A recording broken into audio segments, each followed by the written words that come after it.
Nouveau journal sur RT Éduc, merci d'être avec nous. Voici les titres. Situation sécuritaire dans la ville de Goma, marquée par la présence de l'armée rwandaise. Le gouvernement rassure l'ensemble de la population et donne quelques instructions à suivre pour éviter tout carnage. C'est le message du porte-parole du gouvernement de la République, Patrick Mouyaya, dans un tweet. Amélioration de la qualité de l'enseignement en RDC. La Fondation Orange RDC a offert des kits informatiques aux élèves de l'école Saint-Georges primaire pour leur apprentissage. Ces dons viennent en appui au ministère de l'Éducation nationale et Nouvelle Citoyenneté, soucieux d'offrir des conditions dignes aux élèves du pays. Et puis le ministre de la Santé publique, Hygiène et Prévoyance sociale, le docteur Samuel Roger Kamba, a officiellement lancé ce lundi 27 janvier 2025 la télé consacrée à l'assainissement du fichier de paie du secteur de la santé. Ces travaux vont se poursuivre jusqu'au 30 janvier prochain. Objectif, obtenir des résultats concrets permettant d'améliorer les conditions de travail des agents de santé et optimiser la performance du système de santé en RDC.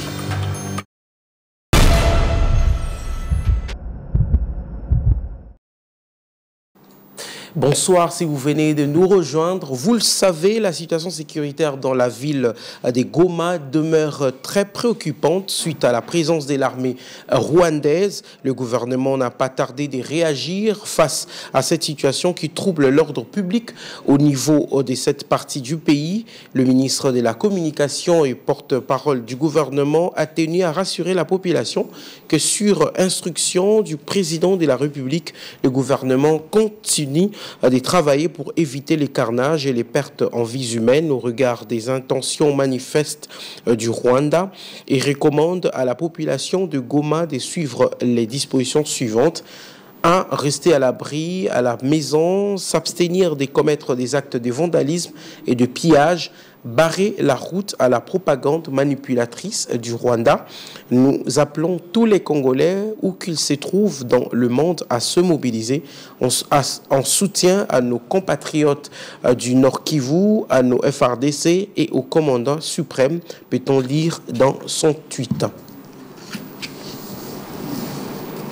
Tout à fait autre chose, c'était avec un grand enthousiasme que les élèves de l'école Saint-Georges primaire ont reçu de la part de la Fondation Orange RDC des kits informatiques pour leur apprentissage. Ces dons viennent en appui au ministère de l'Éducation nationale et Nouvelle Citoyenneté afin d'améliorer la qualité de l'enseignement. Suivez. La Fondation Orange joint ses forces au ministère de l'Éducation nationale et Nouvelle Citoyenneté pour améliorer les conditions d'apprentissage des élèves congolais et favoriser l'inclusion numérique. Un engagement traduit par la remise des outils informatiques à l'école Saint-Georges primaire, un don composé des tablettes et autres kits didactiques. Beaucoup d'enfants, d'élèves, qui n'ont pas eu cette opportunité d'utiliser jusqu'à date un ordinateur ou une tablette. Alors aujourd'hui, Orange donne cette possibilité à ces derniers de pouvoir l'utiliser. Et à l'intérieur de ces ordinateurs, il y a des cours qui sont vraiment très didactiques dans les 4 langues nationales. L'objectif ici, c'est de permettre à ceux qui puissent bénéficier de ce tour interactif et se rapprocher du numérique par rapport à l'évolution de la technologie. Une initiative saluée par les enseignants et élèves de cet établissement scolaire. La Fondation Orange Congo nous a vraiment flattés. Il y a beaucoup d'écoles, mais elle a pensé à choisir le complexe scolaire Saint-Georges. Nous sommes vraiment flattés de cet acte-là et nous croyons mettre vraiment en œuvre toutes les machines que la Fondation Orange Congo vient de mettre à notre disposition pour une amélioration de la qualité de l'enseignement auprès des élèves. Ça va aussi surtout faciliter les petits enfants qui sont de 3e, de 1re et de 2e. Moi, ce que j'ai dit à la Fondation Orange, merci de votre visite dans notre école. Merci aussi de nous avoir donné des cadeaux. Les œuvres qu'ils ont fait, ça m'a vraiment plu parce que ça a été leur première visite dans notre école. L'école Saint-Georges primaire est la première école en 2025, bénéficiaire de cette campagne lancée par la Fondation Orange, une première étape qui va s'étendre à travers plusieurs villes du pays. Concernant les examens du premier semestre, le numéro 1 de la sous-division Ngalema 1 du ministère de l'Éducation nationale et Nouvelle Citoyenneté a réuni le vendredi dernier dans la grande salle de l'ITP Ngalema 1 les différents chefs d'établissement de sa juridiction. Question de leur rappeler les instructions qui doivent être respectées à la lettre pendant la dite période. Hélène Diamona et Stella Kitoko pour le reportage.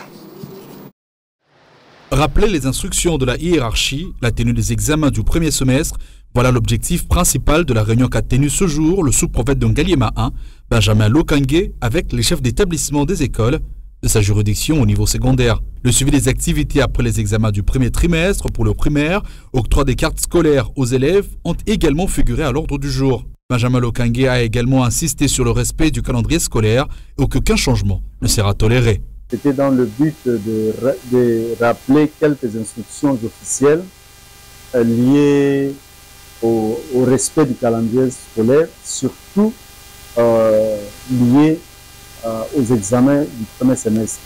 Pendant cette période d'examen, tout enfant congolais a droit aux examens. Donc, il n'y a pas à chasser les enfants.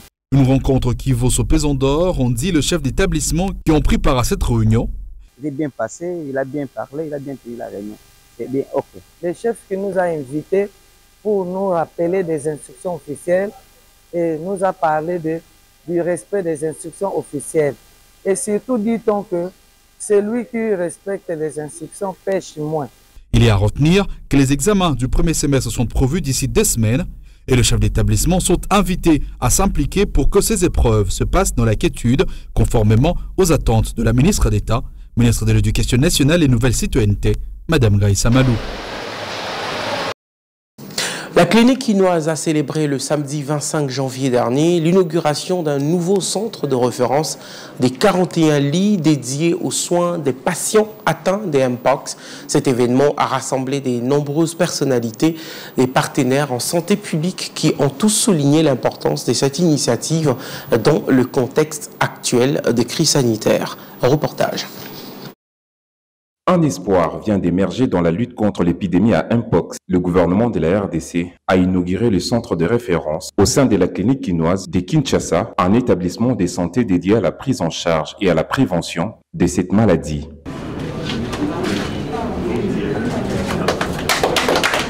Le ministre de la Santé publique a souligné l'importance de ces nouveaux centres dans la stratégie de riposte coordonnée pour lutter contre cette épidémie.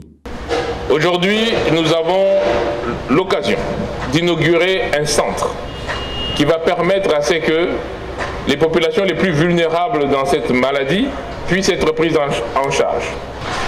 Cela fait un peu plus de 4 mois que l'OMS a déclaré cette crise de portée internationale et nous remarquons que, encore heureux, nous ne sommes pas dans une explosion totale qu'on aurait pu craindre au départ si la riposte n'a pas été coordonnée au niveau stratégique avec tous les partenaires.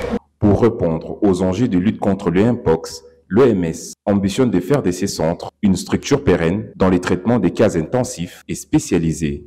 Ce centre de référence va permettre d'améliorer la prise en charge des cas de Mpox nécessitant des soins intensifs et spécialisés. Nous ambitionnons de faire de ce centre une structure pérenne de référence pour la prise en charge des maladies infectieuses en général et d'en créer d'autres dans les localités du pays. Dans son étroite collaboration avec l'OMS et les gouvernements congolais, le Royaume-Uni salue l'importance de ces partenariats pour lutter efficacement contre cette épidémie. Le Royaume-Uni est fier d'être entre les partenaires les plus importants de l'OMS et nous sommes les bailleurs qui donnent la quantité plus importante de fonds flexibles pour le travail de l'Organisation mondiale de la santé. L'inauguration de ces centres de référence marque une étape importante pour les traitements des cas les plus complexes afin de réduire considérablement les taux de décès liés à cette maladie. Le pays, mais nous avons voulu, à travers ce centre, qu'on ait un centre de référence pour les cas compliqués et les cas qui nécessitent des soins intensifs et la possibilité et la chance d'être traités. L'objectif pour nous, c'est que personne ne meurt dû à la maladie Mpox. C'est une maladie qu'on peut traiter si on prend à temps et si les soins sont appropriés. Doté d'une capacité de 41 lits et des matériels de dernière technologie, ce nouvel établissement sanitaire devra permettre d'améliorer la prise en charge des patients et renforcer la surveillance épidémiologique pour contribuer à l'éradication de cette maladie. Allez, on va rester toujours dans cette page santé. Sachez que monsieur le ministre de la Santé publique, Hygiène et Prévoyance sociale, le docteur Samuel Roger Kamba, a officiellement lancé ce lundi 27 janvier 2025 la télé consacrée à l'assainissement du fichier de paie du secteur de la santé. Le ministre de la Santé publique, avec le soutien de ses partenaires techniques et financiers, a mis en place cette plateforme de travail qui devrait déboucher sur de résultats concrets permettant d'améliorer les conditions de travail des agents de santé et optimiser la performance du système de santé en République démocratique du Congo.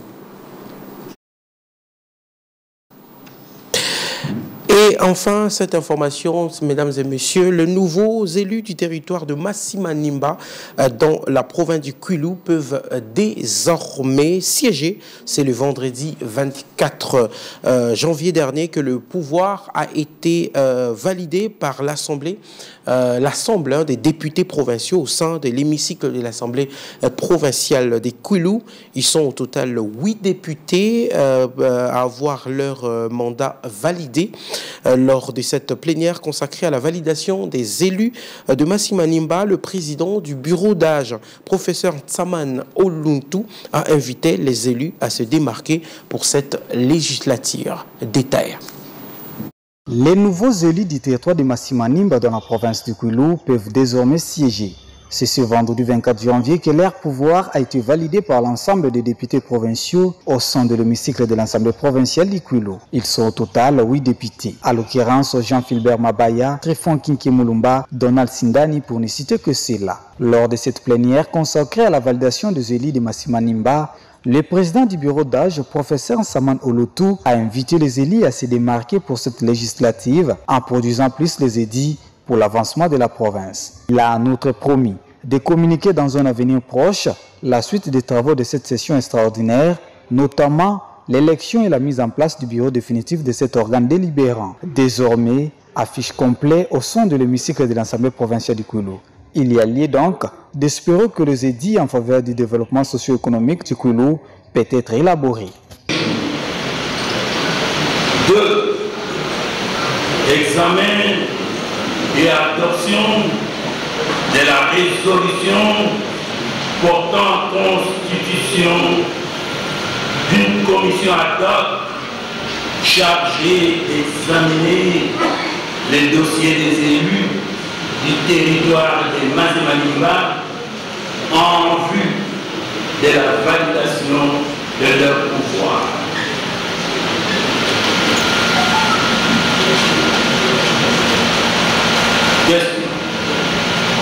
La plénière adopte-t-elle cet ordre? Allez, tout à fait autre chose. Le PCA de la Régie des voies aériennes, société anonyme, en séjour en Bandundu-Ville, a rencontré différentes autorités politico-administratives locales pour la question de la spoliation de terrain de RVA. À l'issue de ces démarches, le gouvernement provincial a décidé de rétablir la RVA dans ses droits, une décision que juge salutaire Tréphon Kinkemulumba ainsi que les agences et cadres de la Régie des voies aériennes du Kwilu. Par ailleurs, Kinkemulumba a pris des dispositions pour éviter que pareille situation ne reprenne. Nicolas Kingwangwa pour plus de détails. C'est une mission réussie pour le PCA de la Régie des voies aériennes, société anonyme Tréphon Kinkemulumba. Désormais, la RVA Bandundu rétablit dans ses droits aux questions de spoliation de leur terrain par le gouvernement provincial. Aussitôt arrivé, Tréphon Kinkemulumba a rencontré différentes autorités politico-administratives locales pour des solutions, tout en faisant savoir que le gouvernement de la République s'est aussi fixé des objectifs de mettre fin aux questions de spoliation de terrain sur toute l'étendue du territoire national. Nous avons rencontré dans le premier jour les services techniques de l'urbanisme, des affaires foncières, qui nous ont assuré qu'ils n'avaient donné aucun acte pour l'occupation populations de cet espace. Aucun acte. Alors qu'est-ce qui s'est passé? Je ne peux pas répondre à cette question. Mais l'essentiel était aujourd'hui que le gouverneur lui-même soit venu voir le commandant de l'aéroport pour lui dire que la question a pris fin et qu'effectivement, comme vous l'avez dit, le matériel a été dégagé de là où il se trouvait.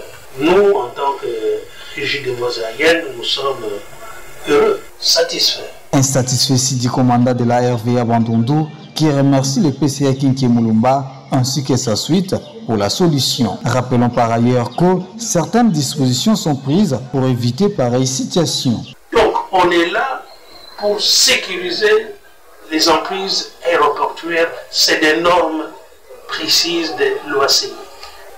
Le principe est de clôturer. Nous avons beaucoup d'offres de diverses firmes. Mais s'agissant de cet aéroport, je pense que je l'ai dit à l'arrivée, cet aéroport doit être délocalisé. Quand cet aéroport a été conçu et construit, ce n'était pas au centre de la ville.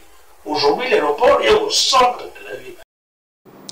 D'une province à une autre, les conducteurs de taxi-moto de la ville d'Inongo appellent le gouverneur de la province du Mai-Ndombe, Lebon Kosso Kevani, de s'impliquer pour l'atténuation du taux des contraventions du côté des éléments de la police des circulations routières dans le chef-lieu des institutions provinciales du Mai-Ndombe afin de les permettre de bien circuler. Un SOS lancé le dimanche 26 janvier à Inongo au cours d'une cérémonie d'échange des vœux entre les autorités locales et les motocyclistes de la ville d'Inongo. Témoin de l'événement, Blaise Mabala. C'est au cours d'une cérémonie consacrée à l'échange des vœux que le président des motocyclistes de la ville d'Inongo a présenté au gouverneur Lebon Kosso Kevani des difficultés que rencontrent les conducteurs de mototaxis de la ville d'Inongo, communément appelé Wewa. Prenant parole devant l'assistance, le président de l'association des taxis-motos de la ville d'Inongo a peint toutes les inégalités qu'ils font face aux éléments de la police de circulation routière. Mbodi Ampayambe. Malheureusement, on ne peut pas traiter toujours mal. Dispute il y a nini, il y a aucun commentaire la cabane de cabal, bana wewa, bazomi en otage, pas un tel, bana wewa, basali soki nini, bachel wana kuna, ba barrière aux alikawa nzela et qui les a au pour la bande de ba comité. En dehors de mo, les ana éléments mususu bazawana, bazala ba contravention etikala unique, infraction pas comme infraction, ils ont des éléments ça ne pas comme infraction, mais pas la puissance la presse et comme le rôle mbuba. Il suffit qu'à Kanayo a créé que l'on va la rappeler comme on a infraction. Aïe n'est pas commandant. Commandant Moutoyo Asali, région Tapelé. Bien que tout il y a ma contravention par rapport à commandant sortant, les sont différents. Il y a des contraventions où il y a un monté à terre à mauvais comment les athées, mais n'a pas passé les commandants à Bisso, pas qu'il n'y a pas mauvais corona. En dehors de l'Embo, à Marin, Babaluka, Babomana, Babo, Bapese. Police frontière à Boma, Pese. Il y a combien de autres à Bisso passent. Les locataires du gouvernement du Mai-Ndombe a pour sa part invité ses conducteurs de se comporter dignement face à leurs clients, les bons Kosso Kevani. Et d'abord, bino moko, bopesa yango kilo, pour que batubamona, que non, bino moko bobandi kopesa yango kilo. Yango la bipona ne oya liboso. En dehors ya moto, tokopesa pe 3 pneus. Pour esunga bino, na misala bokosala pe ya kobongisa pe banzela, pona komema mabele. Alors, ce qui faut voir, c'est que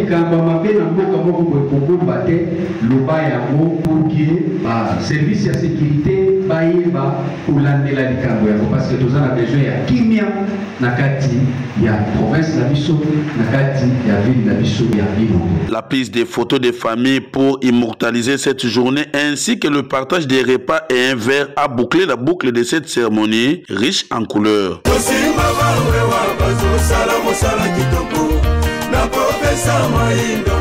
Et cette information avant de nous quitter, le regroupement politique Le Centre, cher à Germain Kambinga, a organisé le samedi dernier un échange des vœux intellectuels et patriotiques. Objectif, circonscrire la philosophie du combat centriste pour l'avenir. Bénédicte Ntoya pour le reportage.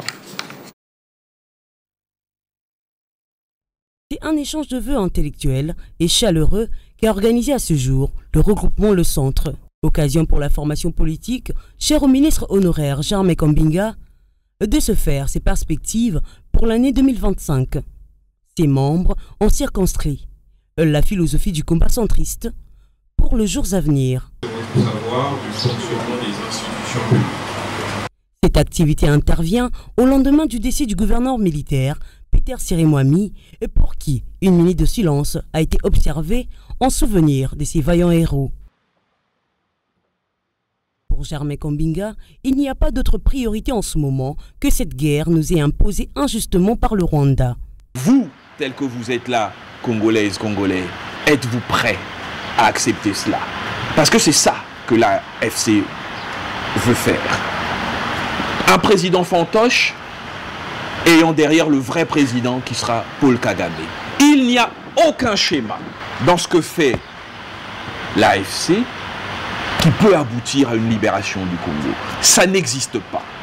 Si nous avons des problèmes avec notre pouvoir, le linge sale se lave en famille. Afin de partager leurs idéaux centristes, le regroupement politique Le Centre a partagé son expérience à travers une vidéo projetée. Celle-ci retrace l'histoire de ce parti. La politique, c'est l'action. Après une pause café, place à la séance de travail et aux questions-réponses. Pour le secrétaire général du regroupement politique Le Centre, la RDC est en danger et il faut raviver la flamme patriotique pour réorienter les combats politiques contre l'agression rwandaise. Et donc il est temps. Comme en 98, lorsque les Congolais se sont levés, ils sont arrivés à Massina, ce sont les Congolais qui ont brûlé les militaires rwandais, les rebelles rwandais qui étaient arrivés ici. Et donc il faut que cet esprit revienne. À son tour, le secrétaire exécutif du centre, Patrick Sahel, s'est également exprimé. C'était déjà l'échange de vœux en premier lieu, et puis le président a fait un très bel exposé par rapport à ce que nous avons comme vision. Nous, le centre, maintenant nous voulons dire, il faudrait qu'on arrête l'hégémonie rwandaise ici en RDC. Ce n'est pas le Rwanda qui doit décider de qui sera le président en RDC. Signalons que c'est avec une photo des familles et un repas d'ensemble que s'est clôturée cette activité. George Marshall disait: se battre ne suffit pas. C'est le courage qu'on met dans le combat qui en détermine l'issue. C'est le courage qui remporte la victoire. Cher FRDC, recevez la force de tous les Congolais debout derrière vous pour mettre hors état de nuire ces ennemis de la RDC. Ensemble, Tokolonga, courage. Fin. Merci de l'avoir suivi. Excellent suivi de programme sur EduTV. Au revoir.